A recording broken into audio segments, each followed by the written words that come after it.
as a foreign affairs issue by the interim government of Bangladesh. And Bangladesh government has reconstituted a CHT Accord Implementation and Monitoring Committee. Foreign Affairs Advisor is going to be the convener of this new panel. The Jana Samhati and the Rehabilitation and Resettlement Task Force are going to be part of this panel as well. And 1997 CHT Peace Accord seems to be at the center point of particularly this struggle. Its inadequate implementation has always been a problem, which is why we're joined by Suhas Chakma, Director, Rights and Risks Analysis Group. Mr. Chakma, help the viewers understand what's essentially at play over here. Are we looking at better autonomy in the days to come? Are you happy? Of course, the CDFI is welcoming this step, but does this mean better employment of the 1997 Peace Accord? No, certainly not. I think we have to understand that this government is actually being run by the Jamaat-e-Islami.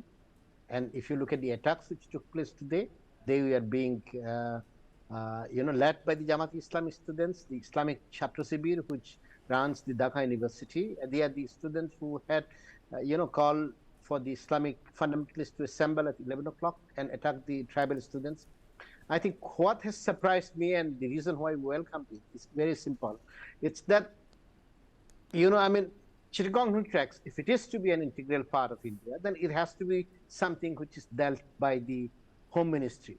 When you say that it is part or it is going to be chaired by the Minister for Foreign Affairs, then you yourself are admitting that it is not part of your own territory.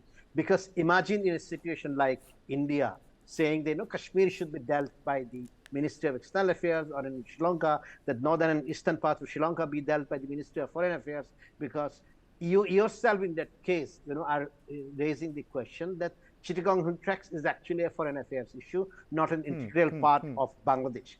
And there's a history behind it, because from 1947 onwards, the Chittagong tracks was never to be part of East Pakistan, and at that point in time, because it was a non-Muslim dominated region, but it was declared to be part of the East Pakistan only on 17 August, 2 days after the independence of India and 3 days after the independence of Pakistan. I think what we have seen is that there are certain characteristics which the government of Bangladesh is following with respect to Chittagong tracks, and it almost symbolizes Bangladesh as an occupying power. I think there are two elements in it. One, the population transfer of the plain sectors from the plain areas to the CHT. It's almost akin to Israeli settlements in the occupied Arab territories. It's exactly what the Jews are being planted on the Arab territories, and that's what they have done with respect to the CHT, and that continues to be a problem. And if you look at the CHT today, it's being ruled by the military. So you have about 40% of the Bangladesh security forces stationed in this 10% of the land of Bangladesh. Only if you are an occupying power. Mr. Chakma, what are you expecting? What are you hoping for? The military camps to be withdrawn, local elections to be carried out? What are you expecting and hoping? I don't think the government of Bangladesh will do anything. What the Yunus had announced on the 2nd of October in an interview to Voice of America, that he will not do anything on the CHT.